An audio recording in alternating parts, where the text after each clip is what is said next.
Hey guys, my name is Missy Lynn and I am an artist. I've got my hood inside out and it's bugging me. I am a author and I have just started my new clothing line, and I've been doing TikToks and Facebook for a while.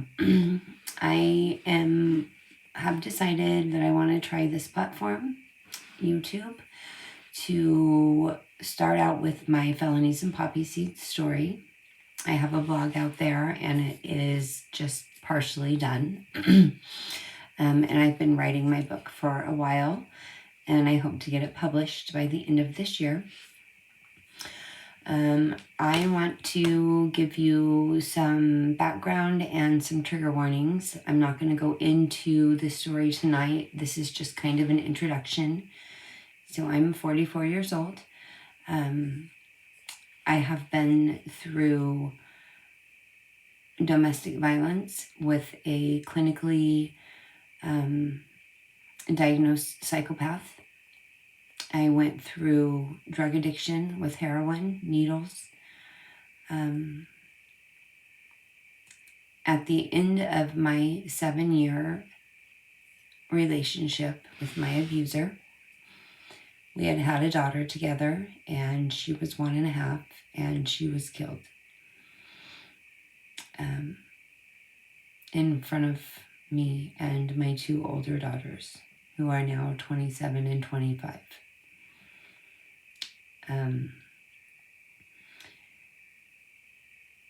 I went through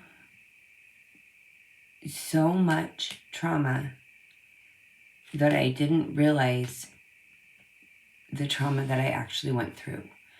I always thought my trauma was my daughter dying, not realizing that all of the things in my childhood leading up to it, all of the things that had happened that I didn't even comprehend, were all a part of the trauma leading up to the domestic violence, leading up to her death, leading up to the drug addiction, and so on and so forth.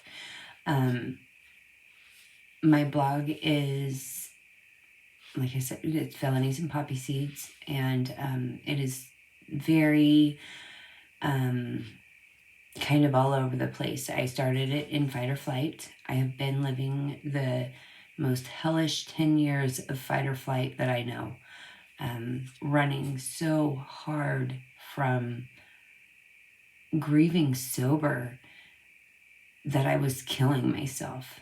I ran myself into a complete mental and physical collapse about 1.5 years ago. And that was 10 years sober.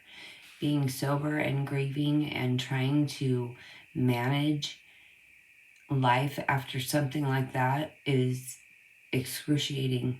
And my goal for this book is to get the raw and real truth out there of domestic violence. You know, I'm not going to just refer to it as domestic violence. I'm going to explain in detail what was done to me. I'm going to explain in detail my daughter's death. And I'm going to explain in detail my drug addiction to heroin.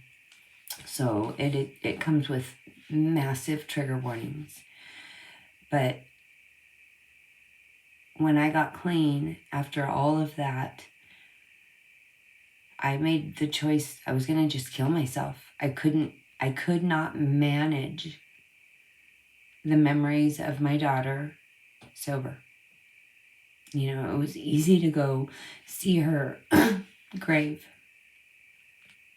you know, tripped out on heroin, nodding out, you know. Being sober was a whole different story, and it threw me into a fucking whirlwind of fight or flight. Like I said, that almost killed me.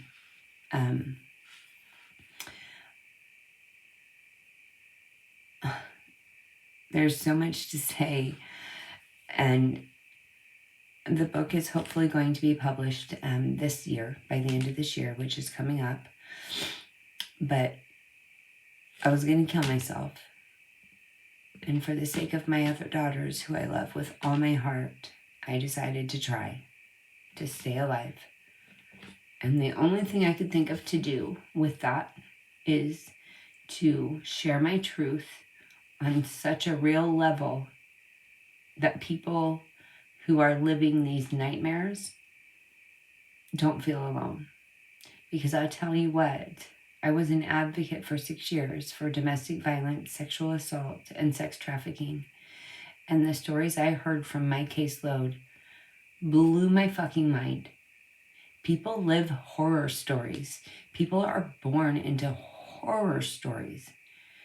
And we live in our own little worlds, protected from that. And even with the trauma that I had watching my daughter die, with my little girls watching the same thing, after they watched me be abused for 7 years, and I mean, the abuse is going to startle you when I start explaining it. And it's going to be hard, and there's going to be a lot of tears, but this is going to continue to be part of my healing. I'm going to be healing for the rest of my life, and I have to do the best I can for my 6-year-old, my grandkids, and my adult daughters. And that's what I plan to do, is shed light on the reality of what people are born into. Some of the stories from my caseload haunt me daily. There are people out there that were born and never once shown one bit of love because they weren't loved. They're born into sex trafficking, and from day one, they're getting raped and sold for drugs and shared for money. And I mean, just things that are unreal, buried alive. We're sheltered. A lot of people are so sheltered from the reality of the harshness of the evil in this world. And I'm not going to hide one single bit of it. And a lot of it's going to make me look bad, because I did not make good decisions when I was using. I didn't.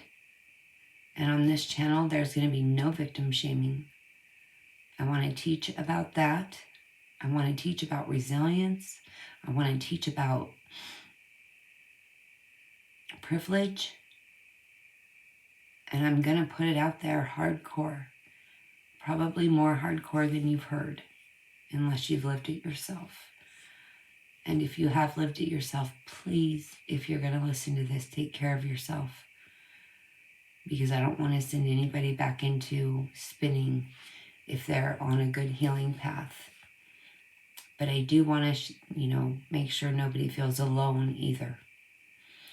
So that is my goal for this channel.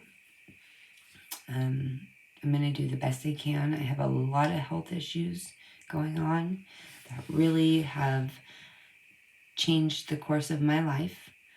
I'm unable to work out of the home right now. So there's a lot of stress, financially, and just the unknown of what is happening to my body. I'm going to about 3 doctor appointments a week, if not more. And I'm overly exhausted, I'm overly extended, and I'm not completely alone, but I'm pretty alone. I'm raising my daughter alone, my 6-year-old. And, when my 6-year-old was born 6 years ago, I was, about 4 or 5 years into this fight or flight business. And my sick brain, even though I was sober doesn't mean well. It just means you're not using. I thought I had to keep her alive. My CPTSD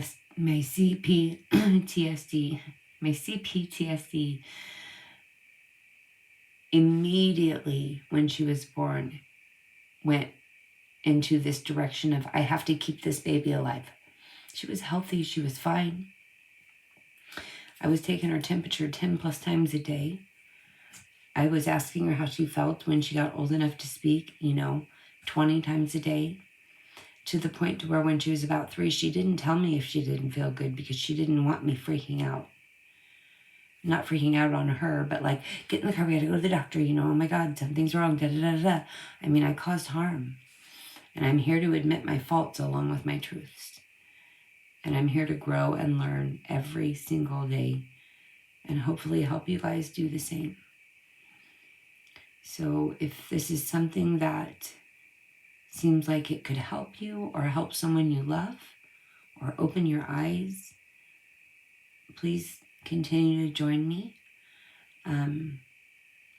My goal, my lifelong goal, is to find that light that I've been searching for my whole entire life. I know it's there. I do.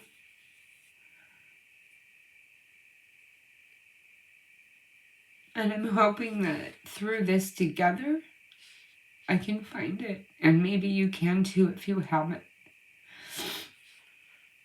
I work on manifesting. I work on all these things. And then, oh, I'm sick. Oh, I can't get treatment. Oh, I'm even more sick. Oh, I'm this or that, you know. And it's so easy to fall into this self-pity out of fear. My whole life is fear-based. And a lot of that comes from the abuse. And I sometimes take it too lightly what I've been through. It was horrific and horrifying. And it was a nightmare that I lived daily. And it doesn't seem to matter how long ago it was because it affects me every single fucking day. I have resources. If you are in anything close to that, I would be happy to share resources with you and talk with you as a peer counselor. But this is my journey of healing and getting my truth out there to help. Because that was the only reason, besides my children, of course, my children, for staying alive after that. So it's going to happen. I'm going to make it happen. So, maybe tomorrow night we'll jump in and start going down that road. Please don't forget that it comes with heavy trigger warnings. And I love you all. I love people. I love helping and taking journeys together, you know, learning together, helping each other see things in different lights. And I am very open to learning and knowing that I can be wrong, you know, sometimes, and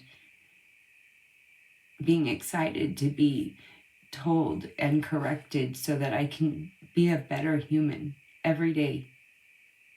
That's all there is. Love and finding that light. So there's my introduction, and I'm going to start a couple of channels for my other things as well. But I think this is the most important one as far as helping others. The other ones are more hopefully to bring in money for while I'm going through all of this medical stuff and getting my clothing line going and my art continuing. But we're starting with the most important one. So I hope you all have a good night, and I'll see you back on here tomorrow.